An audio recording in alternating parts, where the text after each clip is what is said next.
Hello. Hello. Hello. I was enjoying that. How come it stopped? Anyway, I was liking that. God darn it. How is everybody? I'll sing it. I got the COVID. Woke up this morning. I got the news. Next thing I know, I got the COVID blues. I got the COVID blues. Boom. Anyway, don't mind me none. 1515. How are you, Chet? I'm doing okay. I don't got the COVID yet that I know of. Oh, no, same here. I got COVID. Hey, did you ever hear anybody so happy they got COVID? Pardon? What? What? Hey, folks, greetings. This is the Andy and Amanda Show. We got Andy here in a makeshift studio in the USA, in California, and we got Amanda Love in the UK. We've got Chet with us again on our show, who's in Hawaii. So we are literally spanning the globe, talking to people all over the world, primarily, the most of our listeners in North America, but we do reach. Speaking of reaching over the world, guess on our podcast distribution, guess what country next to the United States is in popularity of our show? Are you ready? Kazakhstan. No, go for it. Russia. No way. I was close. Yeah. Oh my goodness. Yeah, you were close. When you said that, wow. Sean, I'm like, how would you possibly known that? What are the escalades? Russia's number 2 in podcast distribution. In other words, this is a live show, and yes, you can join us by calling 515-605-9888, and you're welcome to get in on our conversation. But after we're all said and done, we're no longer live. Well, we're not. We are live, but we're not live on the show. But we one of us is in quarantine. I had to Anyway, but this becomes a podcast, and we don't produce it as a podcast. We produce it as a radio show, but it is a podcast distributed by iHeartRadio and TuneIn Radio and Pandora and many, many others. And those of you who are listening on a platform right now, whatever that is, we're obviously on that platform. But we are produced Monday, Wednesday, and Friday at 3 p.m. Eastern Standard Time, whatever that time is in your neck of the world. And we do have a phone number where you can get involved in the conversation and talk about whatever's on your mind, 515-605-9888. There's a couple of ways to get in touch with the show. You can email us at andyandamandaShow@gmail.com. Also visit us on the internet at our website, andyandamandaShow.net or .com. They both work. And we have Instamatic, TikTok, and whatever those other Facebooks and all of them. We got it all. But just look at Andy and Amanda Show, and I think that about covers it, right? Does that cover it? Absolutely, I think it does. Except pretty much we're all over. Snail mail. No snail mail. Snail mail, yeah. Yes, snail mail. Just send all your mail to check in Hawaii. just mail a check to me. Yeah. Chet just got hired as a staff accountant. Send all your money in Chet. Yeah, he's a treasurer. Here we go. Hey, folks, we missed the show on Friday. I got COVID, and I'm kind of up and down. Feeling like a cold, but I'm fully vaxxed and boosted, and somehow still got infected. Like a lot of people get infected who are vaxxed but show any symptoms, and they get tests and they show, oh my gosh, I'm positive, and they got to quarantine even though they're perfectly fine. In my case, I started getting a cough and then cold-like symptoms, and did 2 home-based tests to cross-check each other, both dead positive, and then went down to a university testing center and confirmed that. And of course, then I've gotten emails and calls from Orange County, California Health Department and all this stuff. Like, I think they want to put me in a capsule and stuff like that. Ask me to contact. I don't know. Calls and texts. Yeah, they want to know all the raves you've been at. Oh, absolutely. Oh my God. And all the raves you haven't been at. Yeah, my life's just been so exciting. It's amazing because I really did all the right things, except I go out and play a couple of music gigs. which is probably what I should have done. And going to the bar afterward, probably should not have done that. But you know, and the funny thing is, a lot of people I was with all tested negative. My wife and youngest daughter negative, live in the house with me. My oldest daughter tested positive. I put her up in a hotel where she is right now, and oh, wow, flooded. Her apartment flooded. She woke up between, I don't know, after New Year's, I guess, and there was over a foot of water in her when we had a monsoon here in California, maybe about a couple weeks ago, whatever, a pipe burst or something. Anyway, her apartment totally flooded, and went over there once, and it smelled like mildew and stuff, and she was drying her carpets and all this, and they came and vacuumed all the water out, but then they told her, look, we got to re-drywall and professionally, you know, we mold or check for mold and mildew rather, to drywall and dry the place out, and you got to leave, and we'll get you. So she hasn't gotten a check yet, but so then she went out. She said, you know, I'm feeling kind of cold. You know, I'm just kind of foggy. I'm feeling kind of, you know, she's talking to me in the car, and I'm like, okay, let's see what happens. Don't do anything yet. You know, you're probably, you know, probably okay. Well, let's see what happens. And so she came by the house last night finally to do a home test, which we have several of, and she tested positive, waiting for her PCR results, which take forever here. So that's our COVID adventure. That's our COVID adventure. It's really... it is crazy, isn't it? It's nutso. It's crazy. It's crazy. And I think I was talking last show or whatever when it just, to me, when I think about it, the virus that it might, you know, I'm going to go test, hopefully out of isolation tomorrow, but we'll see what happens. But the virus that is in me or that was in me killed 800,000 people in this country, millions around the world. It's just unbelievable to me. You know, man, oh man, it's crazy. Wow, and we talked about it so much on our show. Have you heard about the latest one? Supposedly now there's another new one called Deltacron. No. Yeah. Deltacron? Deltacron. That's sponsored by Delta Airlines. Yeah, right. Delta Airlines the reason they named it that is because it's meant to be a mixture of the Delta variant and this newer one, the Omicron. Ooh, that's scary. Yeah. That's scary. That is, but let's face outright. It's going to keep evolving, isn't it? That would be the deadliness of Delta with the spreadability of Omicron. That is the way it can go. Yes. You know, this is... One hopes it goes the way of the flu, because the flu not only killed a bunch of people in around 1918 to 21, but it also killed a bunch of people around 1890. That was the first flu outbreak. It was the largest pandemic in history. But then the flu mutated and attenuated to where it's a constant nag. Before COVID, it was around 60,000 people dying a year of the flu, but mostly very compromised folk like me. And COVID you cannot risk getting direction. It's an anti-evolutionary practice to be a virus that kills all your hosts, because then you got nobody to live in no more, and they can only propagate within their hosts. Viruses cannot make new viruses without a host. Therefore, we must be just very generous creatures, mustn't we? We host so many things. Sorry. Tens of thousands of little biomes. Yeah, we're riddled with biological and viral agents. And when you think about it, peacefully coexist most of the time. But you know something? That is how we actually came to. Do you know there was a time, and I'm going back about between 2.8 and 3 point some. About 2.8 to 3 something million years ago.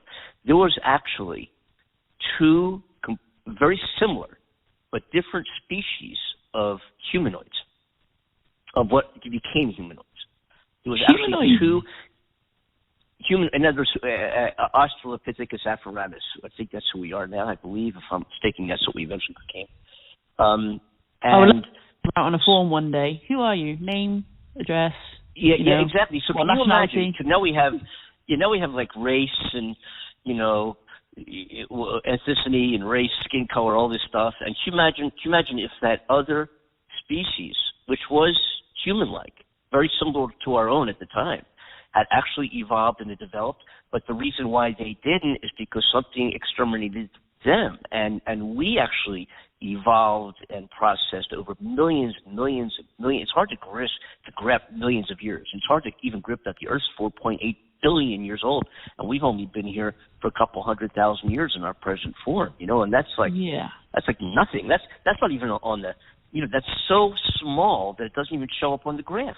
Our existence on this planet, it's just so tiny, But when you think about what Chet was just saying, is the mutation of viruses and things that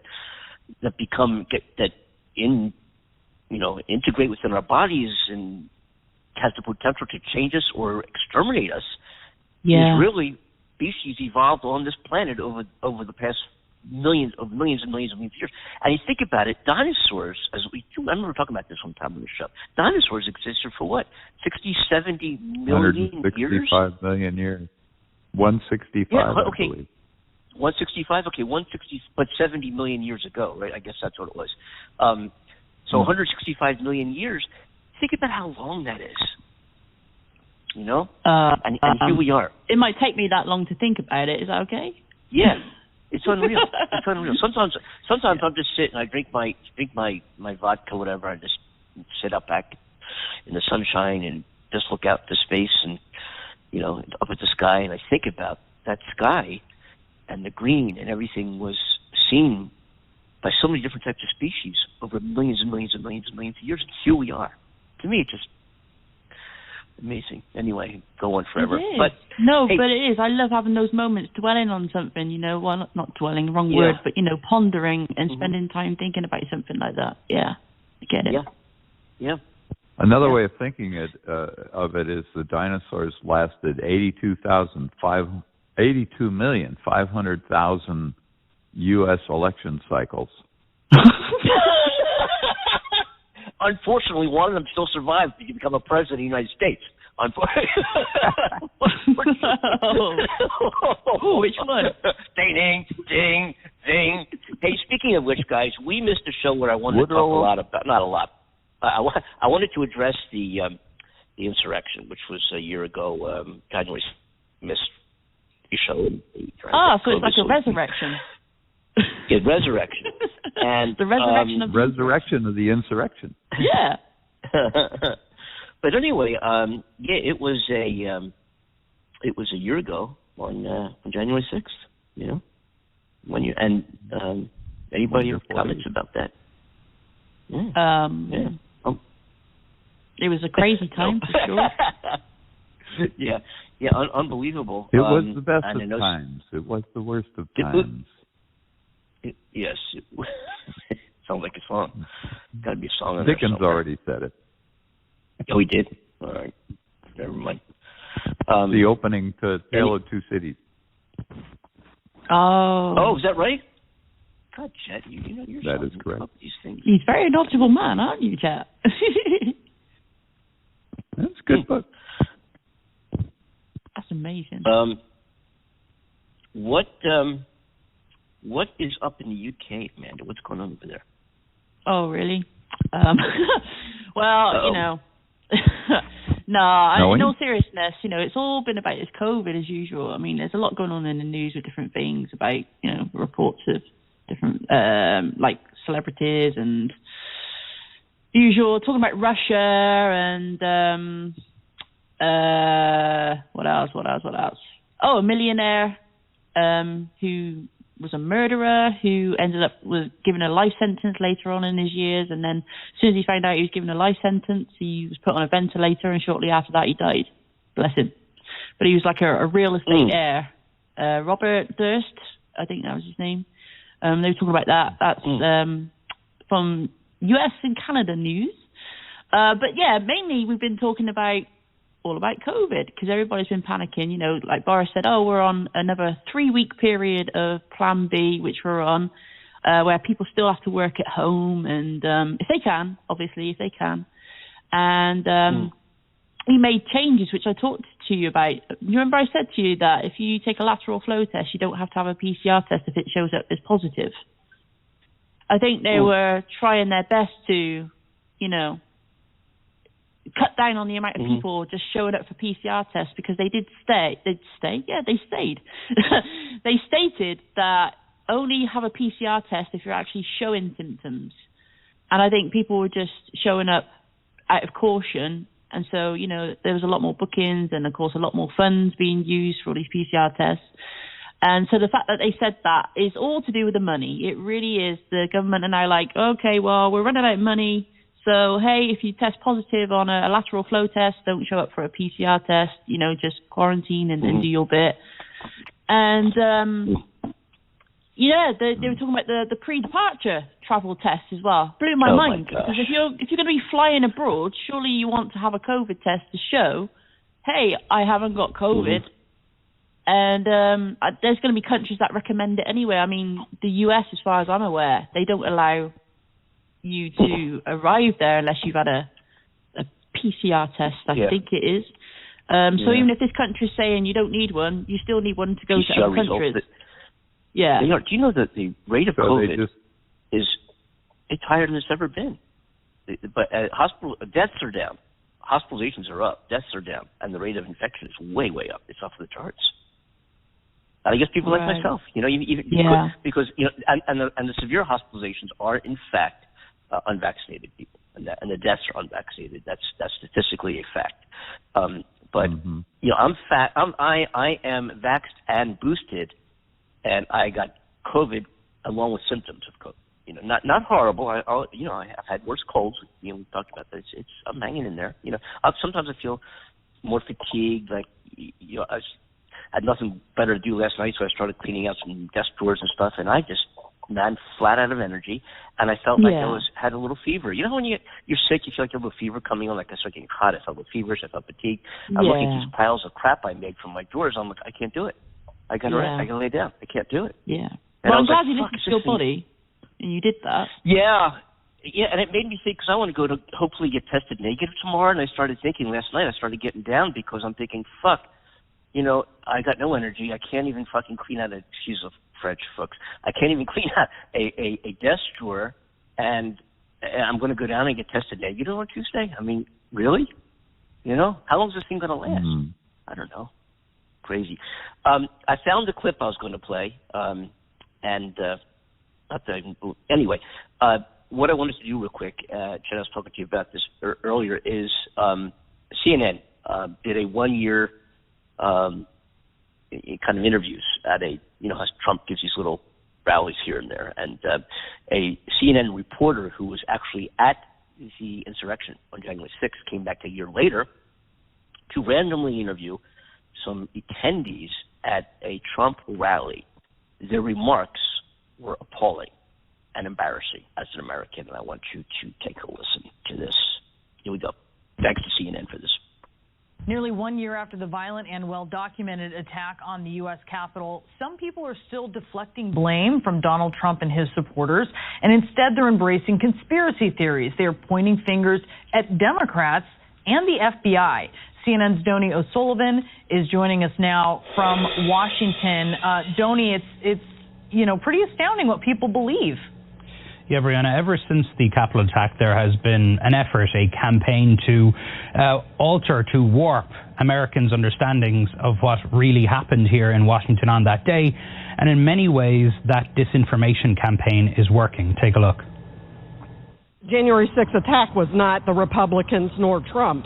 It was the Democrats were behind it all. They're the ones that caused it all. Do you really believe that? I know it. And there is no way that a Republican would act that way.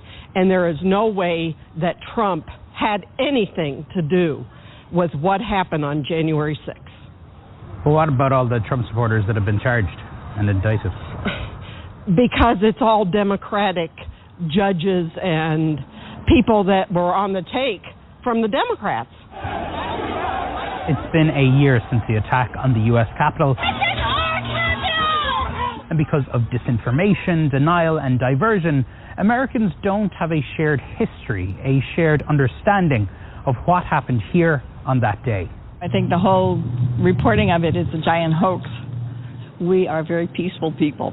So it was a total setup. To me, it was the FBI had set it up. I don't believe that they were Trump supporters that did that. You said the whole thing's a setup. You don't really believe that, do you? I do.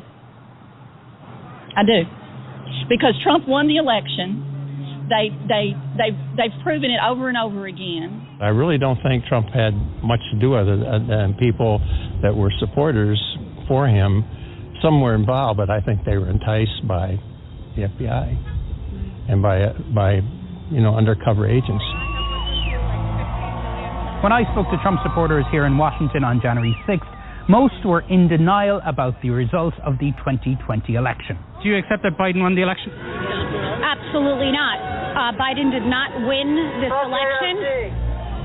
On January 6th, we walked with Trump supporters who marched from the White House, where Trump was doing his speech, here to the U.S. Capitol. And as we arrived here, that is when the first security barrier was breached. At the time, some Trump supporters told me they were happy with what happened here at the Capitol. Are you proud of what happened here today? Absolutely. I think we should have gone on in and yanked our senators out by the hair of the head and drug them out and said, no more. I'm absolutely stand behind 100% what happened here today. 1,000%. I think it's terrible how this election was stolen. Federal prosecutors have charged more than 700 people in connection with the Capitol riots and repeatedly documented the rioters' support for President Trump. But some people in right-wing media have pushed the dangerous idea that it was all an FBI plot.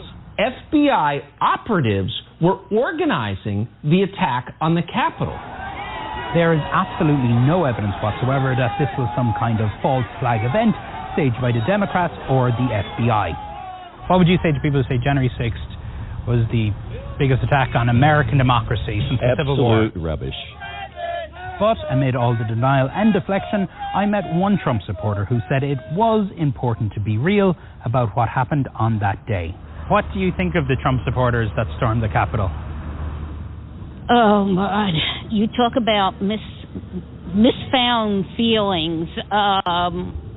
Seeing the folks from my side of the state that were there, and they're not the part of the campaign that we would like to have. Do you think some Trump supporters that say it's Antifa, it's Black Lives Matter, that they know that that's bullshit, but they just don't want to admit it's easier to blame someone else?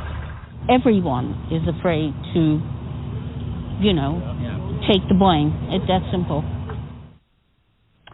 And, I think this failure to learn from or even acknowledge what happened on January 6th, along with what we're seeing now, this sort of campaign to get election deniers, to make them election officials, it really doesn't bode well for the upcoming midterms and for future elections in this country, Brianna.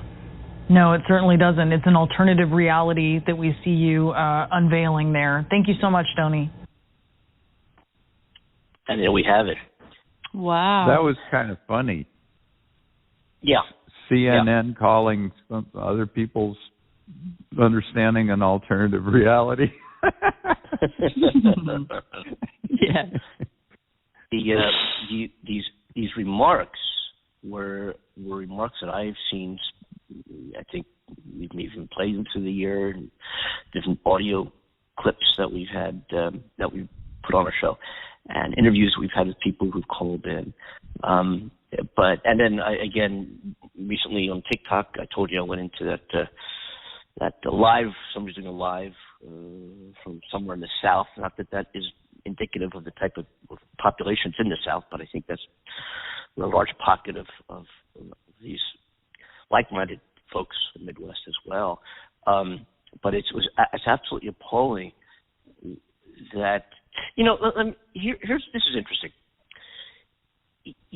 Somebody has an innate intelligence. Let's say two people are identical. Their DNA, just for purpose of illustration, they're incredibly bright people, incredibly, incredibly intelligent, bright people at birth.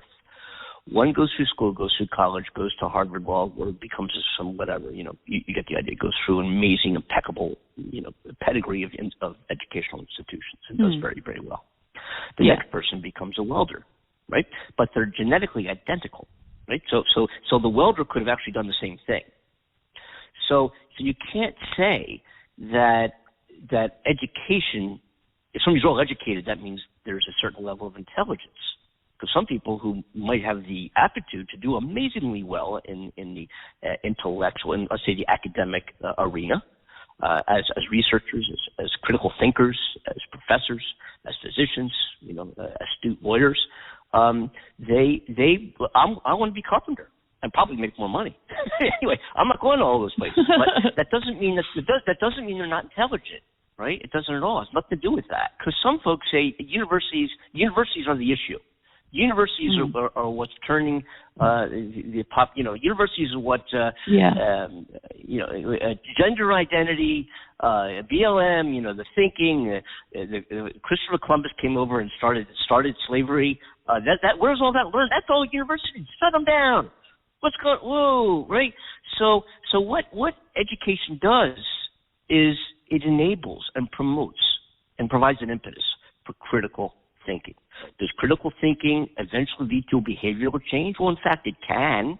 Doesn't have to. It can. It can make somebody sit, scratch their head, ponder, look at facts, read philosophers, read great writings by many amazingly well thought out philosophers.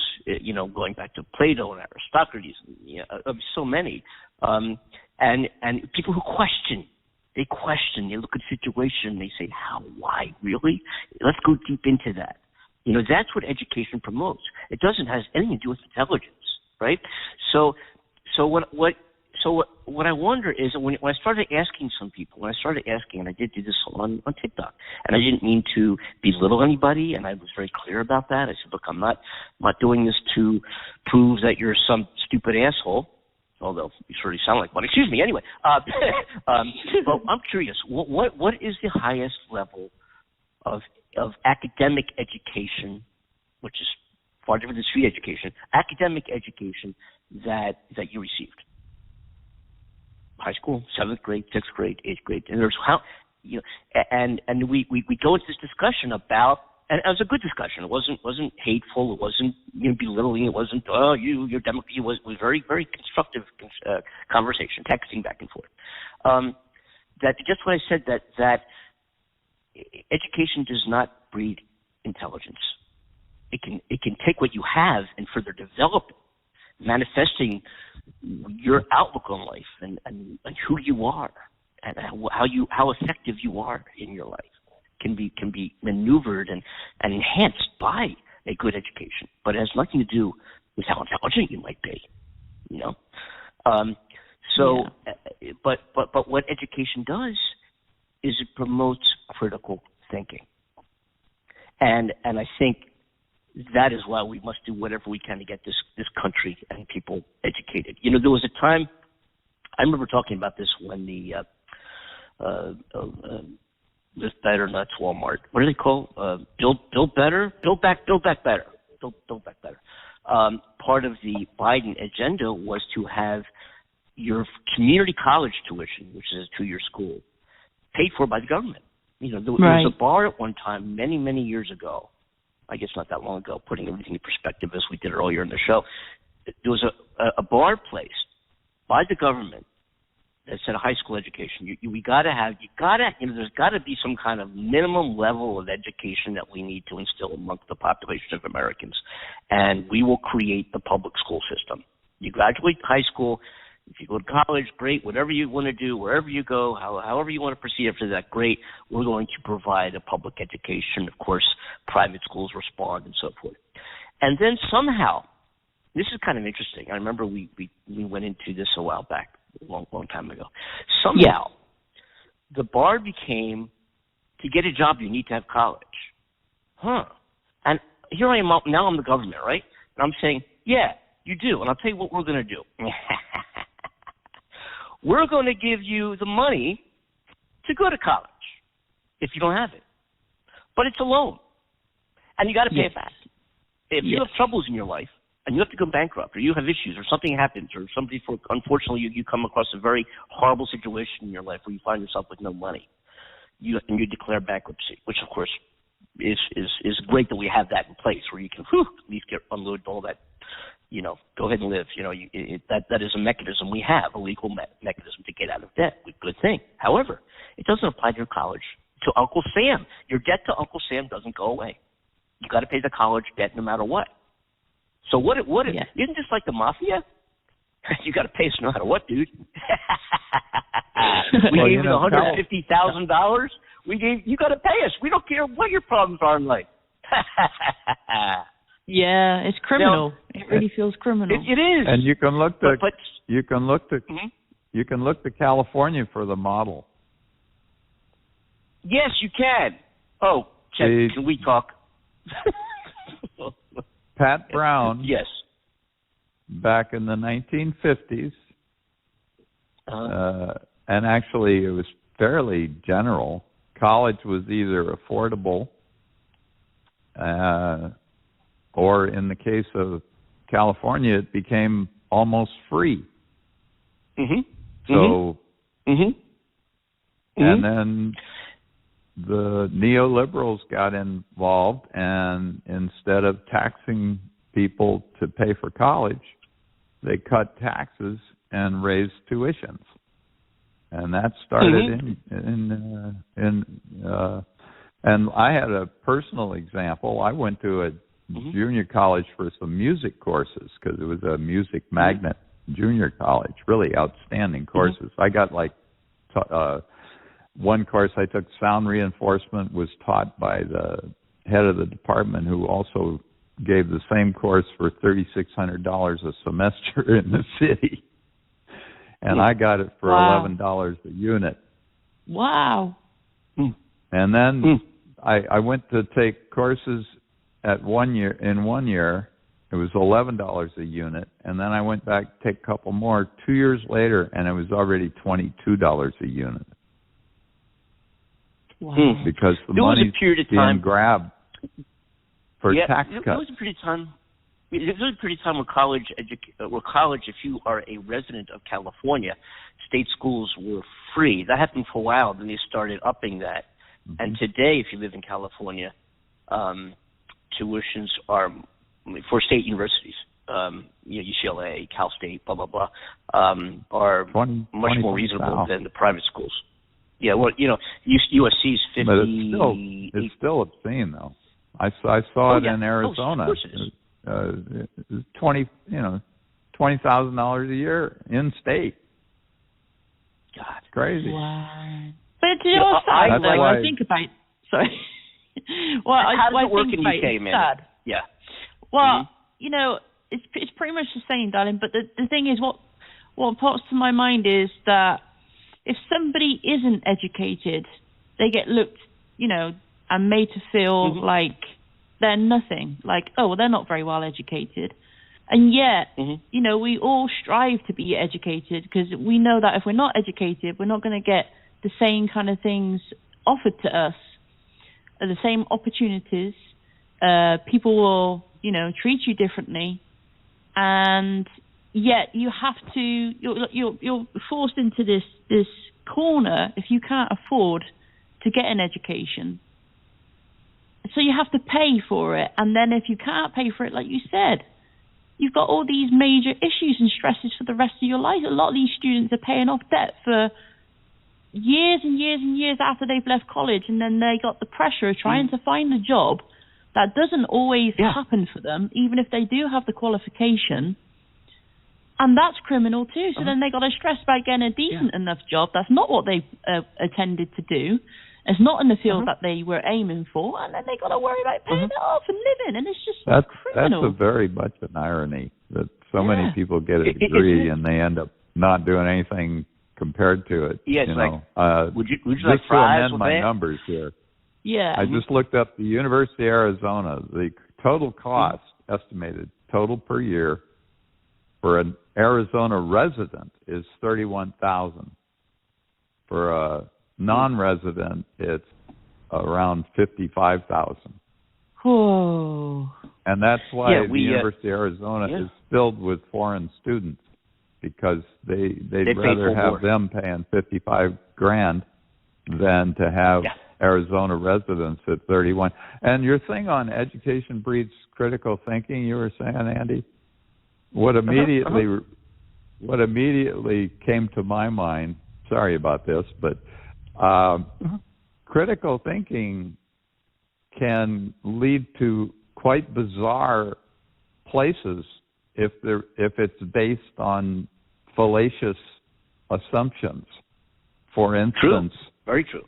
The lawyers who come popping out and join are members of the Federalist Society, which is 6 of the 9 that are on the Supreme Court. They've got an average of 18 years of that education, but their critical thinking skills have all been channeled into doo-doo. Yep. So again though, they weren't born with that. That is how their education, how their environment, how their teaching, how their writings maneuvered in their nature, and that exactly, and that's how they. Sure, that's a given, of course. But you know that first Trump supporter was correct though. When I guess it was her, she said Democrats are behind it all. That's because I don't believe Biden won the election, so that was the cause. Biden won. You know, interesting so the Democrats were behind it all. I don't agree with you there. I just don't. But anyway, here's what I'm saying. Getting back to my point earlier, is that. I guess you managed that point. Yes, I stand corrected. I do get it. Yeah. You're right from that standpoint. You're right. You're absolutely right. I stand corrected. Yeah. I didn't think critically. Here's the. So yes, thank you for that. But what was this? Oh yeah. So the bar that you need to go to college. Just going back a little while on our show here, the bar to go to college is what you need to succeed in life, just like it was in high school, whenever that was. The government paid for high school. I think that if the government is going to say, well, if society is going to say, we're not hiring you unless you have a college, doesn't matter what your degree's in, right? I want to comment about that in a second, how that applied to me. Doesn't matter what your degree's in, we can't hire you unless you have one. Okay, then I think, well, before it was, doesn't matter if you don't have a high school education, then we're not going to hire you. Now it's if you don't have college, we're not going to hire you. Then I think the government has a responsibility to say, okay, we paid for high school, we're going to pay for at least get your associate's degree, get you underway. And I think yes. You know what? Let's keep it an even playing field. There was a period of time when they said you need a high school to get a job, government paid for high school. Now you need college to get a job, government should pay for at least 2 years of high school. I'm all for it. I would pay personally. I am not a guy of high net worth. I would pay more taxes to make that happen. I would do it in a heartbeat. If I could feed somebody, if I could educate somebody, help somebody get out of a poor living situation into a better. If I had to pay $100, $200, $500 more a year in tax, I would do it. I would volunteer my check. Here you go, sign it today. I would do that. And I'm not rich. That's just that's just my feeling personally. That's just from Andy. I would do that. But again, going back into history, to sort of the systemic reasons, you got to go back to the New Deal when we were all in this together, pretty much, as long as you were white, and that spirit is actually what I'm old enough to remember that's how the country kind of felt. Most of the people in the country felt we were all in the same boat, and education was considered, especially once World War II ended and our parents came back from the war, and they said, I want my kids educated as far as they want to go. And education was considered a public good.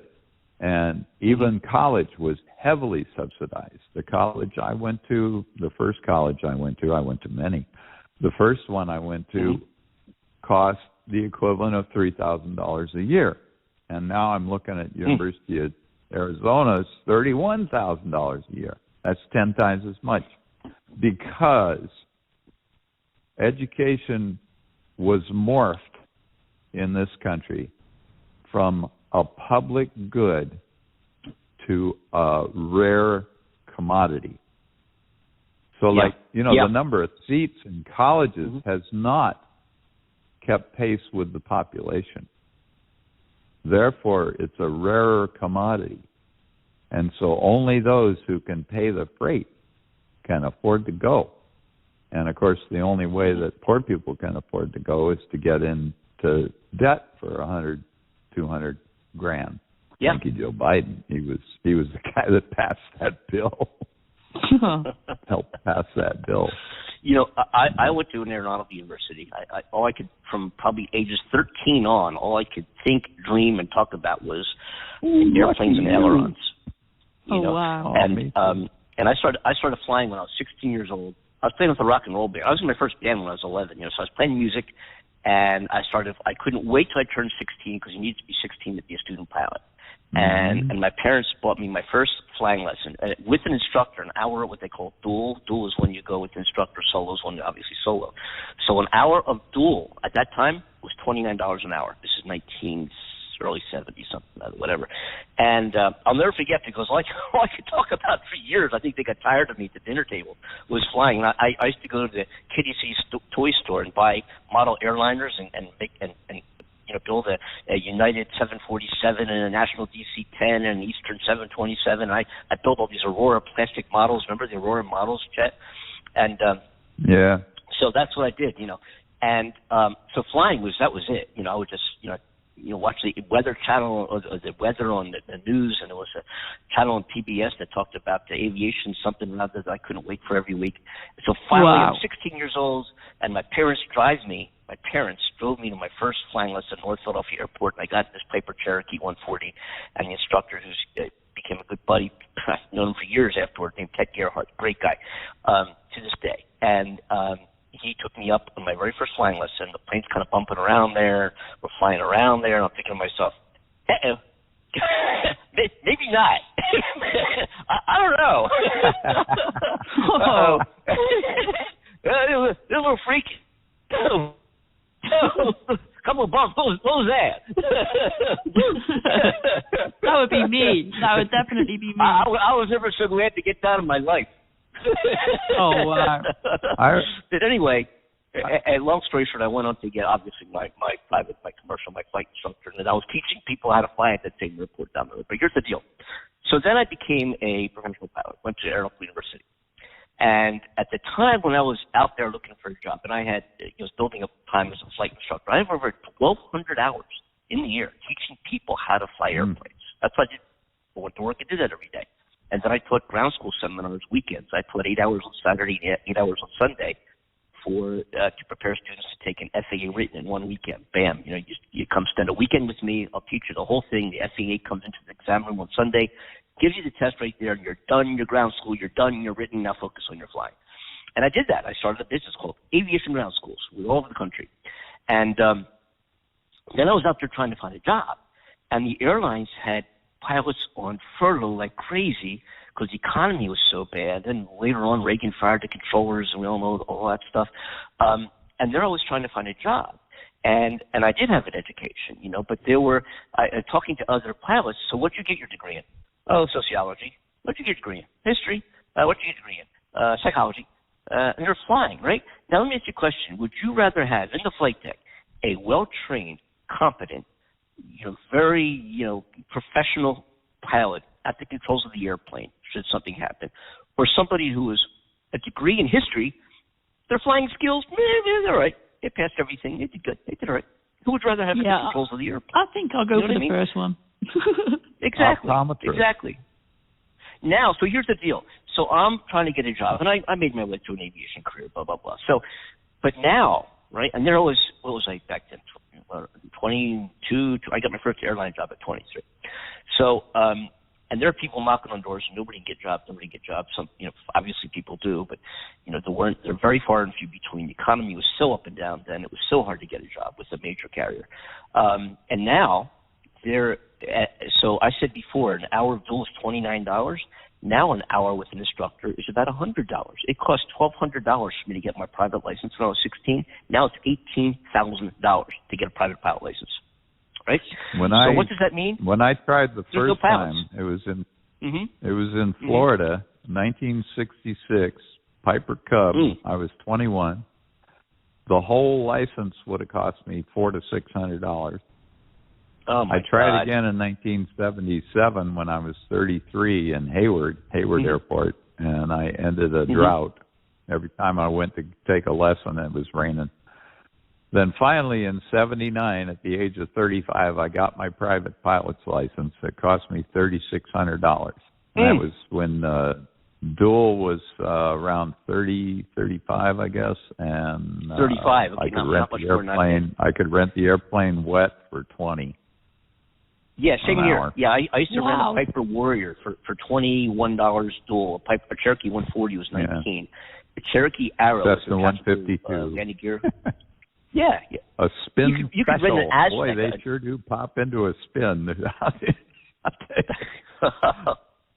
Man. Well, luckily I was out in 77. I was out practicing, and it was a marginal VFR, and so I took a licensed guy with me, and I went out to the practice area, and I was doing a takeoff, full power stall, and popped into a spin. And luckily, the guy knew what to do. I didn't. And so, what kind of airplane? I tried it two more. It was a 150. Assessment. And in fact, my instructor had to prop it one day because the battery was flat. Gracell Ferguson, El Cheapo Airlines, and pilot school. And then I did it a couple of times, which was I just couldn't do a takeoff and departure stall without going into a spin. Wow. For a little while. That would definitely be But me. I learned. I got into a newer 152, and then it was okay. Okay, I can do that. Yeah, all my flight instructing Warriors are so docile. Oh, man, that would have been a lot easier. Yeah, I flew in Pipers. I did all my instructing in Pipers except a few check rides as I did in Cessnas. But it's very, very difficult to get a Cherokee, a low-wing airplane, a Cherokee to spin. They will, any airplane, of course. Yeah. But you really got to work at it. They don't want to. And if you just let go of the controls, it'll pop right out of it. I checked out in '99 in a Warrior, and I was going to try to get my license going again, and then I went to do the medical and had to admit that yes, I just got sober 6 months ago, and they said, well, we're gonna if you admit you have had a problem, then we're not going to let you pass. I remember my upgrade from as long as you don't admit you're a drunk, you can pass. You're okay. Wow. So I couldn't get my license going again, and then I lost my job anyway, so I didn't have any money. The thing is now there is such a void for pilots that if you are in your 50s, let's say you're 52 and you've never flown, you go take it's going to be expensive, but you go to a specialty school and get your private commercial instrument multi-engine. They will guarantee you an interview with a regional carrier, the Delta Connection, the American Eagle, the Challenger jets, the regional jets. They will guarantee you an interview, and you'll probably get a job. Even if you're 50 years old, they might tell you you'll never be a captain, or they might say you'll be a captain for a year. I know somebody who got a gig at 54, I think he was, with JetBlue. I know somebody else who was in his 30s, never flew before, had a different career, never flew, but was an avid Microsoft Flight Simulator. He came home from work every day and got on his computer and did Flight Simulator. It's a friend of mine. So his wife, for a birthday, bought him a certificate for a free intro flying lesson. And he was, I think he was 38 at the time, 38 years old, already established another career, right? Wow. Did the intro flight, and then got addicted, got his commercial, his multi-engine. He's now the first officer with JetBlue. He's 50-some years old. Didn't start flying until his 30s. I don't know what the airlines are going to do. I've got over 200 hours, but I'm 78. Yeah. Will they hire me? No, I looked into it. You know something? If at 60, you can probably get a gig with the regional as a first officer. You might not ever be captain, or if you do, it'll be for a short period of time. But you can get a gig, starting pay $60,000 a year for about 12 days a month work. Oh, that much? Wow. Wow. Wow. I was thinking they were still paying like $18,000. Go ahead. Here's a question for you both, okay? As you're both pilots, or in a sense. So, could anybody buy an experience where they get aviator training, the whole simulator experience that you know of? They can. Yeah. Oh my goodness, that is so freaking cool. Yeah. Here's a cool one. Here's a cool one. It is. For only, let me see. Let me try to see if I can get the price. For only, they don't have the price here, but I think it's a few $1,000s. But for a few $1,000s, that you can take a flight in a MiG-29. Really? Now here's the deal. Wow. Here's a full motion jet airline simulator that you might have at a school like Flight Safety International, where they actually do full motion simulators. You can, if you, let's say I get hired by an airline, my ground school training is about 2 to 4 weeks depending, and my flight training, I never actually have flight training. I never have plane training in a full motion simulator, and I do my check ride in the simulator, my first flight in the actual airplane as a first officer in the actual airplane, never having flown one in the air. And of course, there's a training captain with you, and usually there's a captain and also a training instructor sitting in the jump seat, walk you through the procedures, and to get you, up to here's our company ops, here's how we do this. But you are so well trained. And the simulators are incredible. I mean, they duplicate the real airplane to the T. Amazing, to the point where you can get your check ride and your type rating in a plane we've actually never flown in the sky. That's how accurate they are. I almost had a chance once to fly a C-5A simulator at Dulles. That would have been the flight club. We flew and we landed at Dulles, which is like a 2-mile-long runway. I was coming in for final, and I thought I was way too low because this runway was so long. And then, my goodness. Unfortunately, only 2 of the people got a chance to fly the simulator, and one of them was the guy who ran the flight club, and the other was his 10-year-old son. I was so pissed. Anyway, you can enjoy supersonic flight for 40 minutes in a MiG-29 for only €12,500. Wow. I'll give you the URL if you want to book a flight there. I think I'd be a little nervous, but sure. Yes, darling. Amanda, do you have a local airport near you? Yes, literally about 10 minutes away. Here's the deal. See if they have intro flight lessons. Like usually it's just a half hour, 20 minutes, and you get to fly the airplane.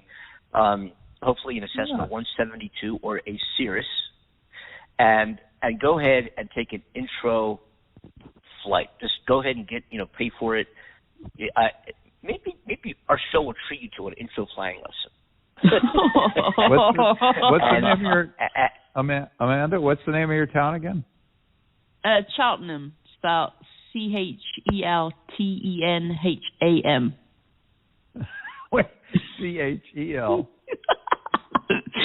Yeah, I go through this all the time. Tenham. Ham. Cheltenham. Yeah. Gotcha. You said it perfectly. Hey, Chet, can you check if you have access? Can you check and see if there's a flying school at that airport, right in that town? That's what I'm looking up. No I knew you would. What a man. I'll tell you, Chet.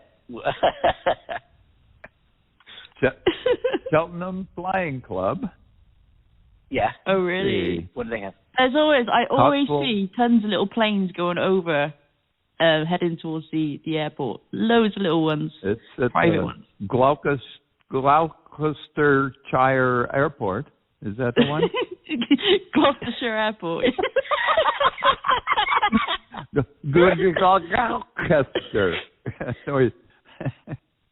Buy a trial lesson gift voucher. Bink. Yeah. Wow. How much? Come on. Open up. I'm waiting for the link here. Trial lesson. 30-minute trial lesson, 95 pounds. No way. You're freaking kidding me. Yeah. 45 minutes for 140, which would be more fun. I'm so surprised. 60 minutes for 185 pounds. Isn't that crazy that I've lived here all my life and seen pass that airport so often, see the planes go over, and never did I know that. And it looks like they're flying low-wing monoplanes here. Good. Yeah, Good. it like might be the Good. Embry that you were talking about. It's not a Piper. Yeah. No, that's right. It's incredible. Okay. Yeah, there's lots of helicopters this spring, and things. We're going to talk about this come springtime. I got thank you. nauseous in the helicopter. Hey, do you know Sylvester Stallone landed at that airport? He went to a local... Yeah, he came into that airport. You quite often get big, important people come and land in that airport, their private jets. And Sylvester Stallone came here, and he stopped at this like pub restaurant thing not far from here. And, it was interesting. I was like, why didn't I know this? I would have gone to greet him. Incredible. Yeah. Wow. That's kind of cool. That's kind of cool. They also, if you really want a thrill, they have a 30-minute vintage biplane flight, which I actually took here in Hawaii. That was kind of strange. Open cockpit biplane. Oh my goodness! I did. I did my stall. When you get your flight instructor training, part of the requirement to get the flight instructor certification is an endorsement that you've done stall spin training in both directions, right? So I went to a place called Flight Safety for my flight instructor training, and the stall spin airplane that I was in was a Great Lakes open cockpit with the scarf and the leather helmet, Snoopy and Red Baron. Wow. The instructor, his name was Ed Clanton. I remember like yesterday. So he gets in the back, and you're wearing a parachute. You know, you wear a parachute, you got the goggles and the scarf. I'll get you Red Baron and the stick. And so we went up, and we were in Florida, so we went up out of the water just off the beach. And he said, okay, here's how we do it. You know, you cut the power, you pull the nose up all the way until you lose lift, and then you jam in the rudder. The airplane goes into a spin, and then opposite rudder, the airplane comes out of the spin. Opposite rudder, pull the throttle, pull out of the dive. Right. Yeah. So we did one, he showed me, and then I did it in both directions. And then I was done, right? So that's my stall spin training. I demonstrated that I can do it. And then he says, okay, now we're going to have some fun. We're going to do round and round we go. And he started doing loop-de-loops. He says, okay, no you try way. it. And I did. You know something? I don't like amusement parks. I don't like it. So I couldn't wait to land. Because my idea of flying... The similar thing happened to me, because I came back and I told my instructor about accidentally going into the spin that day with that other pilot. And we were on our way to the practice area, and we got to the practice area, and he said, oh, spins, that's nothing. And he started doing hammerhead stalls and all this crap. We had an aerobatic 150 that we were in. Ooh. And he almost drove me away from the idea of flying. I didn't like that. I have acrophobia, man. I had to overcome fear of heights every step of the way. First time I went into a 60-degree bank, I almost lost it, but I got through and got the license. But oof. My idea of a smooth flight is when you can take off and land, and in your head the whole time you're thinking you never want the passengers to know they left the ground. That's my idea of a good flight. Of course, you can't do that, but that's what I strive for every time. I tried. You know, that was Andy as a pilot. Anyway. It looks like they have a thing called the Robin R2112 Alpha as their aerobatic machine, and the Robin DR400, a wooden sport monoplane at the airport there for you, Amanda. Waiting for you to fly. Wow. Talking about Snoopy. Hey, folks, we're about out of time. You know, what a fun conversation. Any opportunity to talk about flying, you don't get me started. We certainly covered a lot of bases. It's fun, isn't it? It is fun. Now of course, we had the Flying Fayhans. Oh, I got to give you an update on the Flying Fayhans. Joe and Margaret were Delta captain and his wife, first officer, and they flew all over the world flying the most incredible airplane in the sky. That's the A330. They flew this as husband and wife all over the world, and their sons are both pilots. And they have a Instagram, Facebook, blah, blah, blah, called the Flying Fans with thousands and thousands of people. They took early retirement. Oh, really cool. And we've had them on the show, and Joe and I go back to the commuter airline days, so we've known each other for ages and a day. We met as pilots for the same company way back when. Anyway, so Joe and Margaret took early retirement from Delta so that people who were just joining the airline wouldn't lose their jobs when COVID started, when the economy, all the pilots started getting laid off and airlines started losing flights. Joe and Margaret had another 5 years before mandatory retirement at 65, but they both took retirement. And they said at the time, I remember on the show, they said, we might not be done yet. They've since both gotten their Falcon 90, Falcon 900 type ratings, which is a very incredible, sophisticated corporate jet. And the two of them are now flying Falcon business jets. So, wow. So I want to have them, isn't that cool?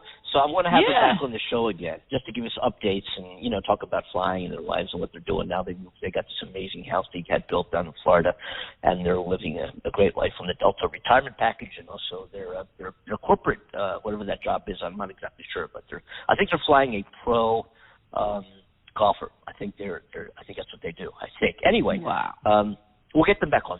I noticed you had a picture that you were flashing of back when in one of those furlough periods when you couldn't fly, and back when we worked for Kaiser Capo Company.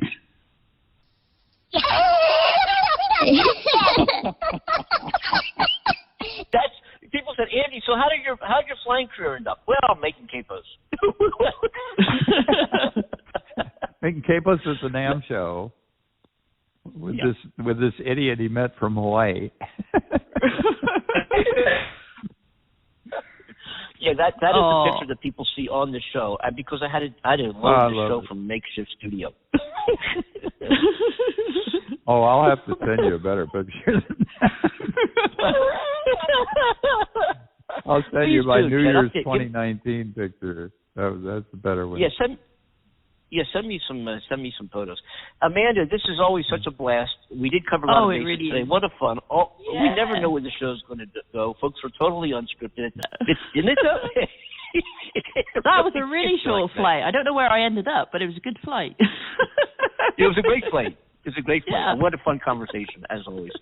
So that being said, folks, we're done with the show. We join you again Wednesday at 3 p.m. Eastern Standard Time, whatever time that is in your neck of the world. You can join the show. Remember this. Please do. Please do. It's 515. Am I right? Yeah, 515-605-9888. And if you want to join the show over the internet, we can send you one as link. Technology by emailing Andy and Amanda Show at gmail.com. We'll send you a link to get on the show. All you need is a headset to do it. And all that being said, let's get out of here. Amanda, why don't you take us home? We'll see everybody on Wednesday. Absolutely. So on behalf of my wonderful COVID co-host, Andy Kimball, Chet Gardiner in Hawaii, the awesome dude that he is. Love having you on, darling. And myself, Amanda Love here in the UK. Thank you so much, guys, especially to you listeners for joining us and always supporting us. We love you. Have a great week. We will see you again on Wednesday. Have fun and take care of yourselves. All the best, folks. Take care now. Aloha.